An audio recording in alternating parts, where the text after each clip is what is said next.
বাংলাদেশের দক্ষিণ পশ্চিম উপকূলে বিস্তৃত বিশ্বখ্যাত সুন্দরবন ম্যানগ্রোভ বনের এক বিস্ময়। আর এই সুন্দরবনের দক্ষিণ পূর্ব প্রান্তে আছে একটি অনন্য চর, যার নাম দুবলার চর। প্রকৃতি, জেলে জীবন আর ধর্মীয় উৎসবের এক অনবদ্য মিলন মেলা দুবলার চর।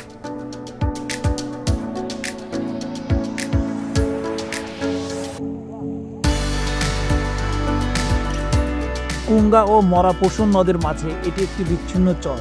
এই চরের মোট আয়তন 81 বর্গ মাইল। আলুরকোল, হলদিখালি, কবরখালি, মাঝের কিল্লা, অফিস কিল্লা, নারকেল বাড়িয়া, ছোট আমবাড়িও এবং মেহের আলী চর নিয়ে দুবলার চর গঠিত। বাগেরহাট জেলার শরণখোলা রেঞ্জের অন্তর্গত দুবলার চর একটি চরের মতো দ্বীপ, যার চারপাশে শুধু নদী আর বন। এটি মূলত বঙ্গোপসাগরের কোল ঘেঁষে থাকা একটি লবণাক্ত চর।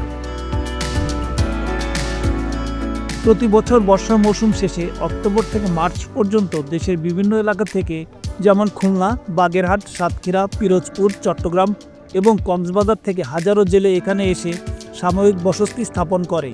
এই জেলেরা মূলত মাছ শিকার এবং শুটকি প্রক্রিয়াজাতকরণের কাজে ব্যস্ত থাকেন। মাছ শিকারের অনুমতি নিতে তারা সুন্দরবনের পূর্ব বন বিভাগের নিয়মিত প্রক্রিয়া অনুসরণ করেন। শুটকি প্রক্রিয়ার জন্য লইট্টা, তেলপেশা, ছুরি, চাকা চিংড়ি, বৈরাগী এবং রূপচাঁদার মতো মাছ শুকানো হয়। শিকারের পর মাছগুলো বাছাই করে শুকাতে দেওয়া হয়, যা প্রস্তুত হতে 3 থেকে 5 দিন সময় লাগে।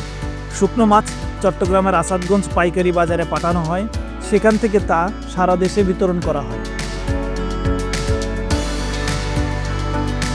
এই শুটকি শিল্প স্থানীয় অর্থনীতিতে বড় ধরনের ভূমিকা রাখে। দুবলার চরের এই মৌসুমী কার্যক্রমে প্রায় 35,000 মানুষ সরাসরি জড়িত থাকেন। জেলেদের দৈনন্দিন প্রয়োজন মেটানোর জন্য চর এলাকায় অস্থায়ী বাজার গড়ে ওঠে, যেখানে খাদ্য, পোশাক এবং দৈনন্দিন ব্যবহার্য সামগ্রী পাওয়া যায়। এই অস্থায়ী গ্রামে জেনারেটরের মাধ্যমে বিদ্যুতের সীমিত ব্যবস্থা থাকে, তবে খাবার, পানি এবং স্বাস্থ্যসেবার অভাব এখানকার মানুষের জন্য বড় একটি সমস্যা।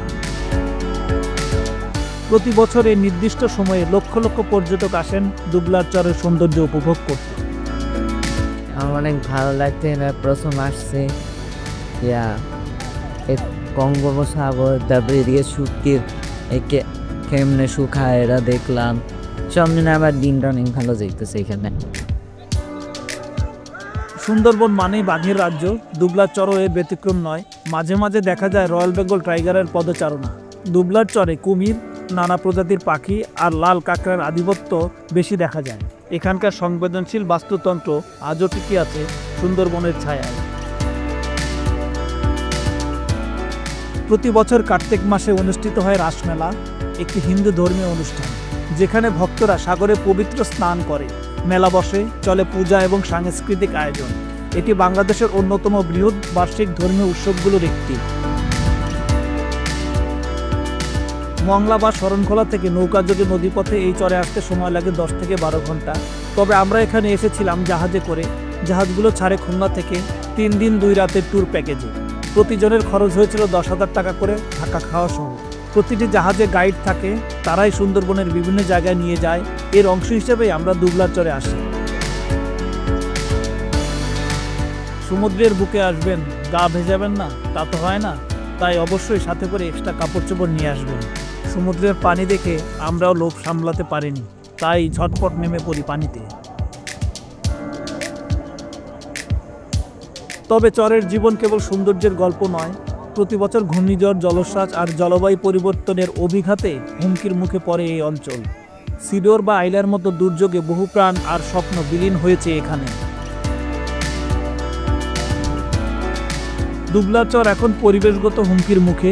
অতিরিক্ত মাছ ধরা, প্লাস্টিক বর্জ্য এবং জলবায়ু পরিবর্তনের প্রভাবে ধীরে ধীরে পরিবর্তন আসছে এখানকার প্রকৃতিতে। দুবলার চর শুধু একটি চর নয়, এটি জীবন, ধর্ম, প্রকৃতি আর সংগ্রামের এক অপূর্ব মেলবন্ধন। বাংলাদেশের এক অমূল্য রত্ন, যা আমাদের সংরক্ষণ করতে হবে আগামী প্রজন্মের জন্য। আপনারা এখানে আসার সময় অবশ্যই টেলিটকের সিম সাথে নিয়ে আসবেন, কারণ এখানে শুধুমাত্র টেলিটকের নেটওয়ার্ক আছে।